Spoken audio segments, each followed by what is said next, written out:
Joining me once again from Singapore. So it is 09 a.m. where Blake is, and it's 09 p.m. where I am, which is past my bedtime, Blake. I hope you appreciate that I'm staying up late to have this conversation. So, our good friend Blake Herzinger, former U.S. Navy intel officer, P3 experience, some other stuff. Now, our man in, I guess Singapore is what, the second island chain, or is it the first island chain? Where is Singapore relative to this island chain thing? I guess you could almost call it the terminus of the first island chain, but I think we're really inside it if you really look at it. So, as I mentioned, probably during every conversation we have, I have been to Singapore. It was my only Westpac port call during my Navy career. My first deployment, we got this gift from Admiral Foley, right? Was that his name, Foley? That's before there was a Fifth Fleet. So the cognizant authority over the North Arabian Sea before we put carriers in the Gulf was Seventh Fleet. So Admiral Foley comes out. He's like, "Hey, you guys want to go to Singapore?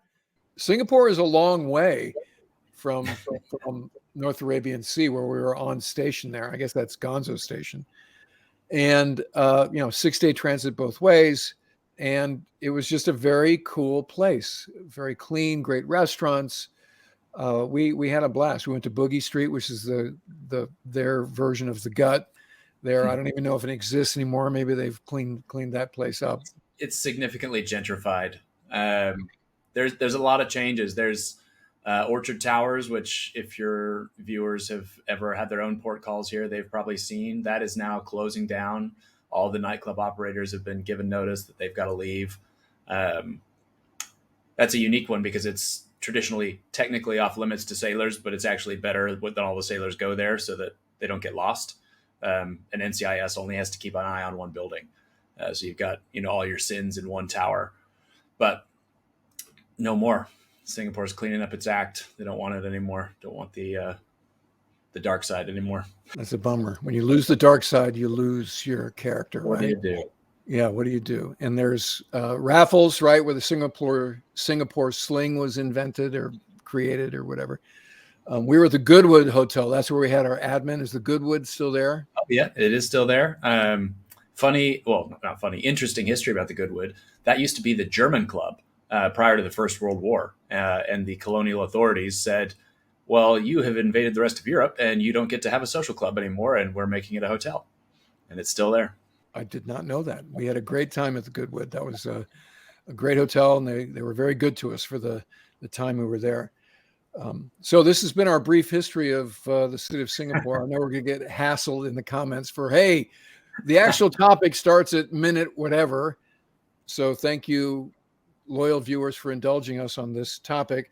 But the reason we're circling up here with Blake, because as regular viewers know, we've done some Ukrainian-focused stuff recently, counteroffensive, and then we had Justin Bronk on a couple of days ago talking about Ukraine's defensive posture against the cruise missile threat from the Russians. But because there's a bunch of things that have gone on and are going on in Blake's AOR, let's just say, we wanted to bring him back to chat about him. So, Blake, the first thing is the Chinese, the PLAN, and that always kind of cracks me up, the People's Liberation Army Navy, has been ringing the island of Japan in recent days, weeks, both for the lead up to the G7. And now that the G7 is happening, they're kind of sending a signal to, I guess, the participants, President Biden, and particularly the Japanese government. So what is going on there? So the G7 is kind of a sensitivity for Beijing anyway, because they're outside the big club, right? Hey, this is a big club and you ain't in it. They don't like that, obviously. And then this G7 is particularly notable for them because Ukraine has been raised in the G7 format several times. And now, in advance of this, Japan is also telegraphing to the world that it plans to make security a bigger part of the G7 in Hiroshima. So talking about Ukraine, but also talking about Taiwan. So Prime Minister Kishida has said in the past, he said, I'm concerned that today's Ukraine could tomorrow be East Asia. And in the lead up to this meeting, he has also said Taiwan is a global issue. An invasion of Taiwan is not just an issue for the region, not for Asia, but for the world. And he's right there. We know that an invasion of Taiwan would cause economic disruption that would dwarf what we've seen in Ukraine. We're talking about global depression, not recession, not issues, not supply chain jams, global depression. And so he's right. And obviously the PRC is not a fan of that line of questioning. They don't think that this should be a global issue. They want to see, they want to be able to split the different poles in this geopolitical multipolarity apart from each other. They want to deal with Europe separately. They don't want the US and Europe close. They don't want Japan and the US close. They don't want the G7 talking with a united voice about Taiwan. So specifically, this surface action group that the Chinese have mustered, and this isn't quite Operation Anaconda during the Civil War. This is basically 4 or 5 ships. So we're talking about a cruiser, the CNS Lhasa, destroyer Guyang, frigate CNS Zhaozhuang, and fleet oiler Taihu. They were sighted late last week, sailing southwest in an area 56 miles east of Samusu Island, part of the Izu Island chain that lies south of Japan's capital of Tokyo. Again, a 5-6 ship SAG. It's not exactly a blockade, but their presence is noteworthy, concerning, and this is with intent, as we're saying. It's to send a signal, and obviously the signal has been received. The other thing that's interesting, at the same time, the Russians have a small surface action group in the same AOR. Corvettes Sovrasheny and Gromky, along with a Dubna-class fleet oiler, were also sighted late last week in the Sea of Japan, an area 50 miles northeast of Hiroshima. At some point, the Japanese Navy put to sea and is shadowing this Russian SAG. The Russia angle is an interesting one because, as we saw last month, the Russian Pacific Fleet held snap exercises at Putin's order to get the fleet underway, to go out and do these high-speed missile firings, and then promptly fired the fleet admiral, which would lead us to believe that probably didn't go well. And that kind of aligns with our expectations. The Pacific Fleet, which has struggled to modernize, they do have some modern submarines. They do have some modern small combatants, but it's mostly a coastal force with submarines and probably not very ready because they don't have the money to do it, especially now with the invasion of Ukraine kind of dragging down the entire military complex. So, 2 ships and an oiler, that's probably about as good as we could expect from the Russian Pacific Fleet, but it is notable that they're out there causing kind of a bit of stress because we've also seen some cooperation with China and Russia there. Last year, Xi Jinping actually reversed a Mao-era policy and told Vladimir Putin China no longer has a side in the dispute over the Kuril Islands because previously they actually supported the Japanese claim. And now the Russians have militarized the Kuril Islands. They've put missiles out there. Well, increasingly militarized. They've put missiles on the islands. And so that's another just kind of aggravation in the region. And it also highlights the fact that Russia is so diminished that the best they can be now is a nuclear armed pain in the ass, right? They can't project power the way they used to or the way that we thought they could. And now they've really become this kind of junior partner for Beijing. And so it's convenient for Xi Jinping, for Russia to be this irritant, both to Europe and to Japan and the United States. As we've said before in a previous conversation, the Ukraine situation and the China situation are not two things, because we like to talk about there's certain navalists and the usual suspects in the intelligentsia, the military intelligentsia, the think tank world that are like, hey, stop worrying about Ukraine. Russia's not a big deal. We got to focus on China. Well, that's sort of a false matrix. And as you've said, Japan is taking the lesson to heart. They are looking at the former Soviet states and viewing their situation, whether it's they're not in NATO, they're not a nuclear power, they don't have offensive capability, as a cautionary tale. And so to that point, USNI News is just reported that the Japanese Defense Force announced that it has started an unmanned aerial vehicle trial program at Hachinohe Air Base, which is located in the northern part of the main island of Honshu.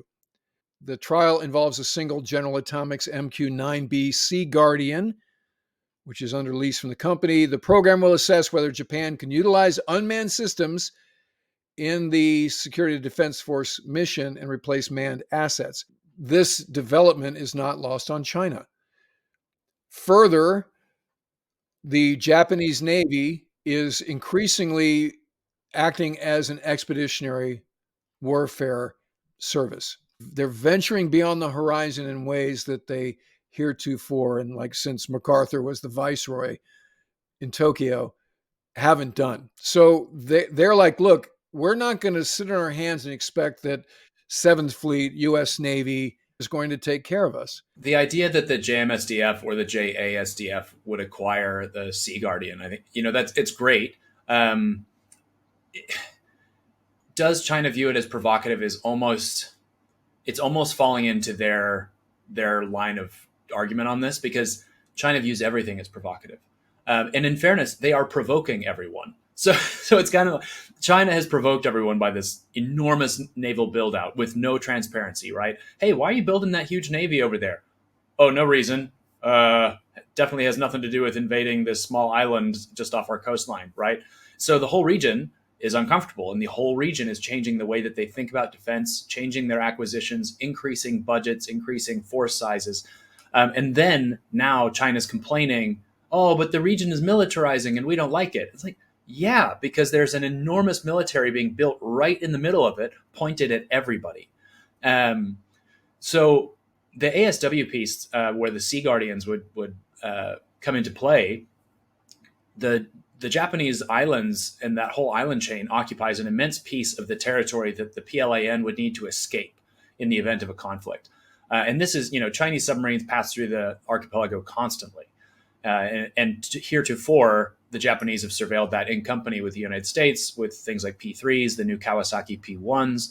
So being able to do that with an unmanned platform instead is a huge cost savings.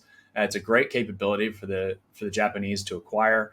And I think we're going to see more of that from really all of the Quad partners in particular, India, Australia, Japan, United States, doing as much of this kind of peacetime ASW, ISR with unmanned assets as we can.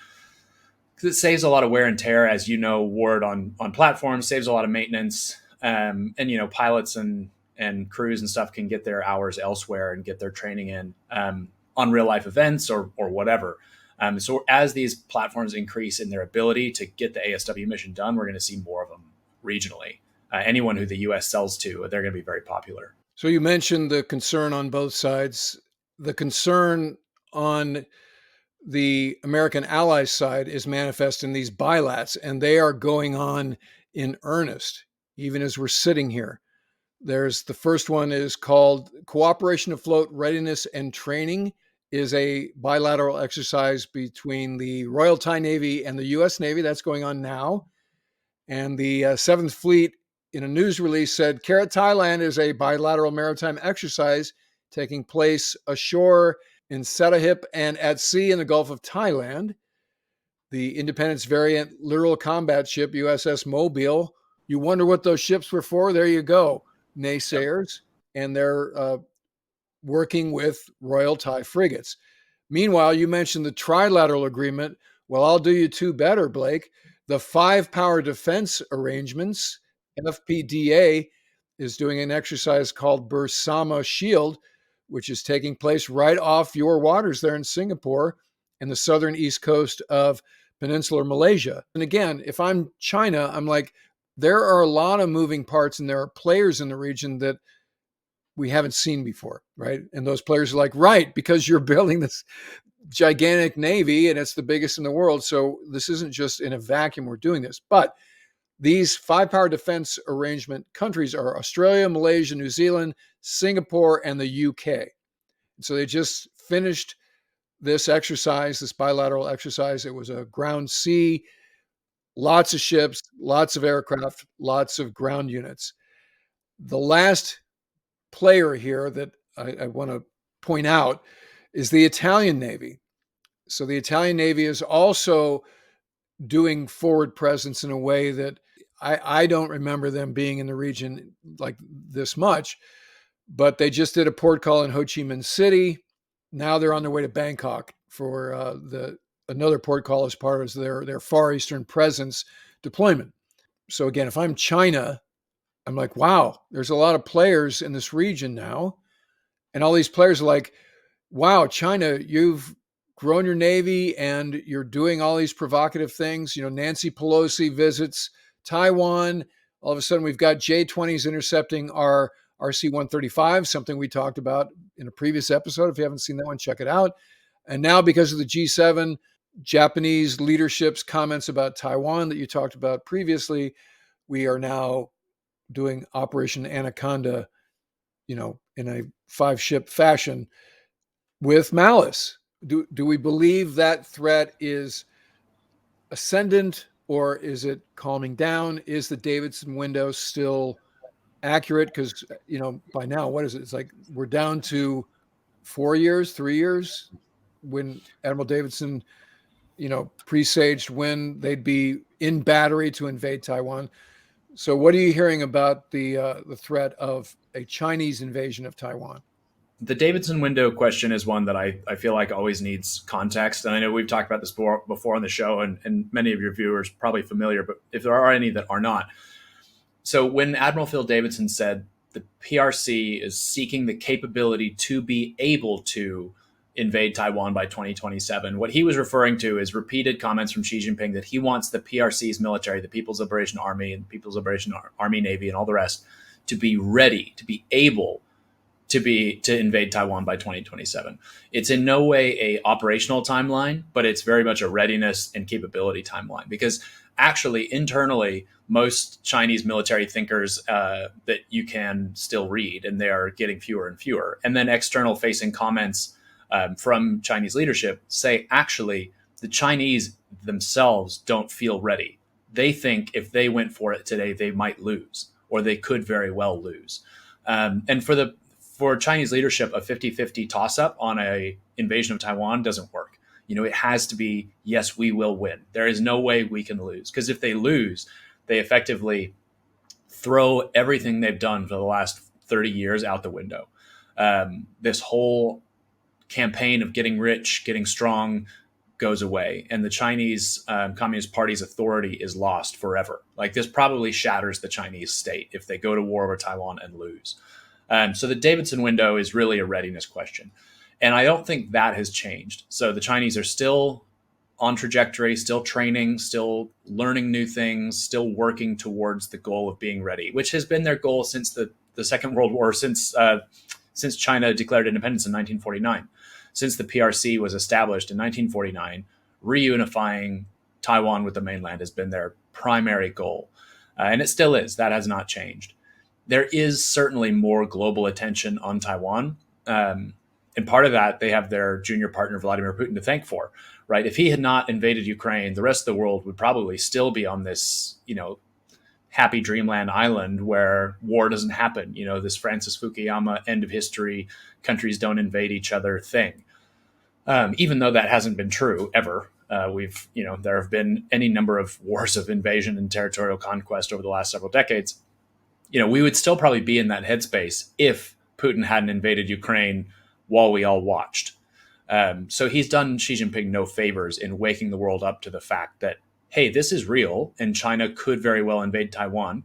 And even Europe, very far away from the problem, recognize that for them, that poses a huge, huge problem. How do you continue doing business with a PRC that has invaded Taiwan and blown up the semiconductor industry that most countries depend on? You have blown up all those markets that Europe also depends on. So Europe is increasingly present. there are certainly also European powers that are Indo-Pacific powers. The French have significant holdings in the region, the British also. And as you mentioned in the FPDA, the British are a key partner for that little collective. So I don't think much has changed other than people are paying more attention. I don't think China is deterred at this point, but it is certainly the goal of the United States and its allies, particularly those in the trilateral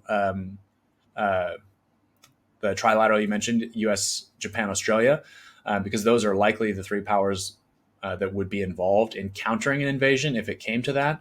If you think bigger into the Quad, India being a part of that, we still don't know exactly what that would look like. India is very interested in not being a part of a Taiwan contingency.